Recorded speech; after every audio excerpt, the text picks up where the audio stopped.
The kitchen explodes with heat and sound.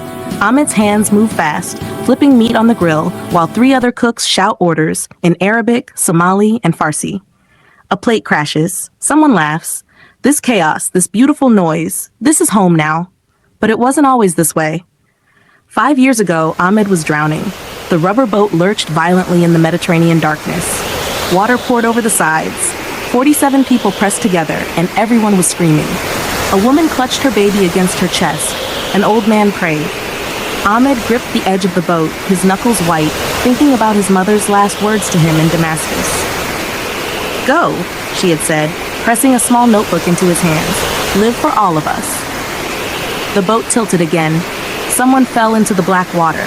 More screaming. Ahmed reached out but couldn't grab them. The cold spray hit his face, salt burning his eyes, and he thought, this is how it ends. After everything, the bombs that destroyed his neighborhood, the friends who disappeared, the decision to leave his family behind, it would all end here in the dark sea. But the boat didn't sink.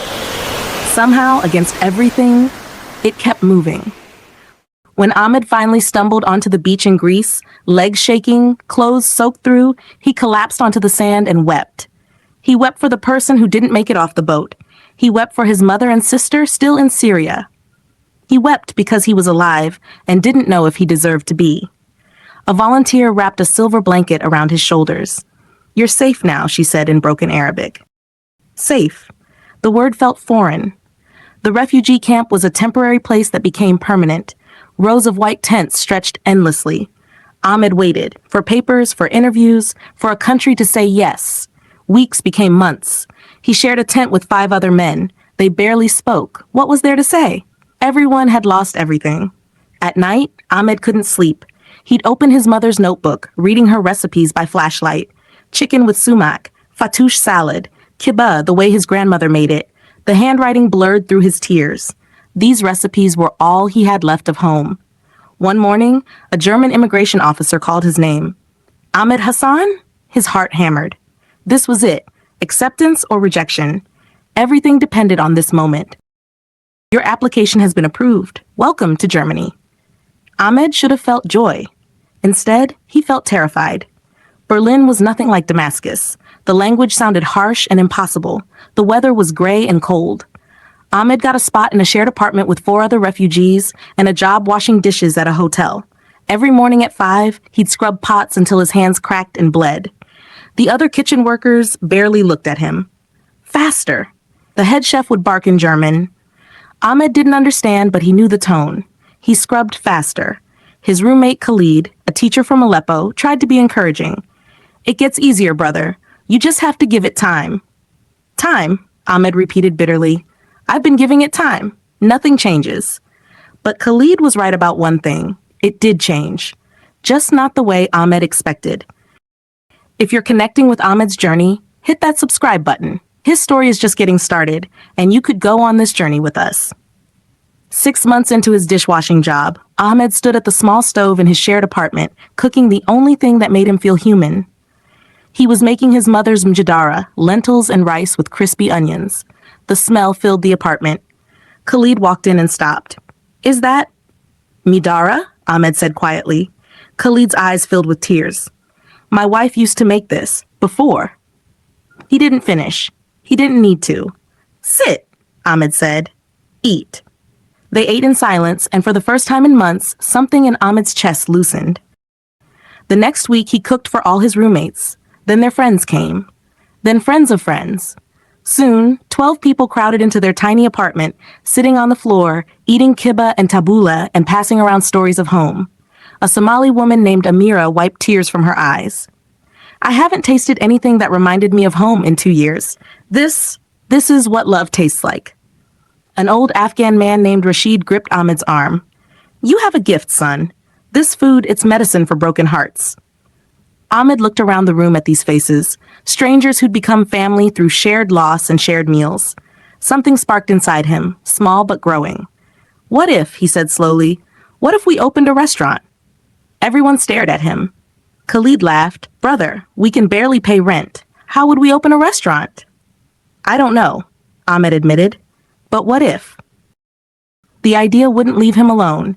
He started sketching plans in his mother's notebook, right next to her recipes. He looked at restaurant spaces he couldn't afford. He taught himself more German by reading cooking websites. His roommates thought he was crazy. "You're dreaming too big," Khalid warned. "We're refugees. Nobody's going to give us a chance." Ahmed wanted to believe him, to protect himself from disappointment, but he couldn't let it go. Then came the community center dinner. A local organization hosted a multicultural food night, and Ahmed volunteered to cook. He made 3 of his mother's dishes, hands trembling as he plated them. What if people hated it? What if they didn't understand? A German woman with gray hair approached his table. She took one bite of his chicken with sumac and closed her eyes. "This is extraordinary," she said in careful English. "Who taught you to cook like this?" "My mother," Ahmed managed, "back in Syria." The woman, her name was Petra, owned a small cafe that was struggling. Over the next hour, she listened to Ahmed's story. She asked about his dream. And then she said something that changed everything. "I want to help you. I have a space. You have the talent. Let's do this together." Ahmed couldn't breathe. You're serious?" "Completely serious, but I have one condition. You hire other refugees. Give them what someone's giving you right now. A chance." Ahmed's vision blurred with tears. He nodded, unable to speak. The next 3 months were the hardest work of Ahmed's life. Harder than the boat. Harder than the camp. Harder than washing dishes until his hands bled. Petra helped him navigate the bureaucracy, permits, licenses, health inspections. Ahmed recruited Amira to manage the front desk and Rashid to help in the kitchen. They found a young Iraqi boy named Omar, 17 and alone, who needed direction and purpose. They renovated Petra's old space themselves. Ahmed painted walls at midnight after his dishwashing shift. Amira learned the point-of-sale system through YouTube videos. Rashid, who'd been an engineer in Kabul, fixed everything that broke. Omar swept and cleaned and slowly started to smile again. But 2 weeks before opening, their food supplier backed out. "I can't risk it," the man said over the phone. "A refugee restaurant? Nobody's going to come. I can't extend you credit." Ahmed sat on the floor of the empty restaurant and put his head in his hands. They'd come so far. Amira sat beside him. "We've survived worse than this, Ahmed. We survived bombs and boats and camps. We can survive this." "But how?" Ahmed's voice cracked. "We have no money, no supplier. Opening is in 2 weeks. Then we find another way," Amira said firmly. "We always do." She was right. Petra called in favors. The community center spread the word. Local farmers agreed to supply them on faith. Piece by piece, it came together. Opening night arrived. Ahmed stood in the kitchen in a clean white chef's coat, his mother's notebook open beside him. His hands shook as he prepped the first orders. What if nobody came? What if this entire dream collapsed? "Ahmed!" Amira's voice rang from the front. "You need to see this." He walked out and stopped breathing. A line stretched down the block. Germans, Syrians, Somalis, Turks, families with children, elderly couples, all waiting to get in. Drop a comment below and tell us what home tastes like to you. We're reading every single one. The first customer was a young Syrian couple. When the woman took a bite of the fattoush, she started crying. "It tastes exactly like my mother's," she whispered. "Exactly." Her husband gripped Ahmed's hand. "Thank you. Thank you for bringing this here. You don't know what this means." But Ahmed did know. He knew exactly. The restaurant, they called it Sham, the old name for Damascus, became more than a business. It became a refuge, a training ground, a home. Omar learned to cook and found confidence in the kitchen. Amira discovered she was brilliant at managing people. Rashid created systems that made everything run smoothly. And Ahmed found purpose in every plate he sent out. But success brought its own challenges. 6 months in, during dinner rush, the refrigerator broke. 2 hours later, the stove's pilot light wouldn't ignite. Ahmed wanted to scream. Instead, he improvised, creating new dishes with what worked, cooking on portable burners, turning disaster into innovation.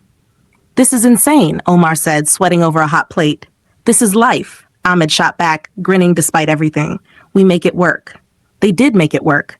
They always did. 1 year after opening, Ahmed's phone rang during prep. An unknown number. He almost didn't answer. "Ahmed?" The voice was distant, crackling. "It's Mariam," his sister. His heart stopped. "Mariam?" Where are you? Are you safe? I'm in Turkey. Ahmed, I made it out. Mama helped me escape. I'm coming to Germany. They approved my papers. Ahmed dropped the phone and sobbed. Amira found him in the walk-in cooler, crying so hard he couldn't stand.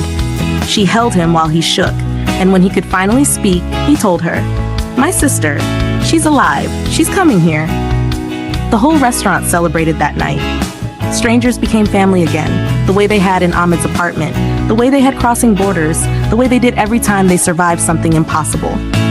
3 weeks later, Mariam walked into Sham. Ahmed ran to her, lifting her off her feet, both of them crying and laughing. He showed her everything, the kitchen, the dining room, the team that had become his family.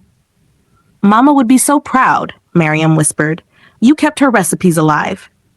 "More than that," Ahmed said, looking around at the full restaurant, at Omar teaching a new refugee how to prep vegetables, at Amira greeting customers like old friends, at Rashid making everyone laugh with a story. "I kept her spirit alive, the idea that food brings people together, that we survive by taking care of each other." That night, Ahmed taught Mariam their mother's recipe for kibbeh, the same way their mother had taught him. He wrote notes in the margins of the notebook in his own handwriting now, adding to the legacy. New recipes, new memories, new home. Now, during evening service, Ahmed stands at the pass, calling out orders in 3 languages. The kitchen responds in a symphony of sounds, sizzling, chopping, shouting, laughing. A plate crashes. Someone curses in Farsi. Omar high-fives Rashid. Amira pokes her head in, grinning. Table 7 wants to meet the chef. They said it's the best meal they've had in Berlin. Ahmed wipes his hands and walks out. An elderly German couple beams at him. "Your story," the woman says. "It's incredible. You've created something truly special here." Ahmed thinks about the boat, the camp, the moment Petra believed in him, the night his sister walked through the door, every meal, every person, every second chance. "Thank you," he says simply, "but it's not just my story, it's all of ours." The Mediterranean tried to swallow Ahmed whole 5 years ago. Instead, it pushed him towards something he never imagined, a place where broken people could become whole again, one meal at a time, where home wasn't about going back. It was about building forward, together. Smash that like button and share this story with someone who needs to hear it. And remember, we all carry pieces of home within us. Sometimes the bravest thing we can do is share them with others.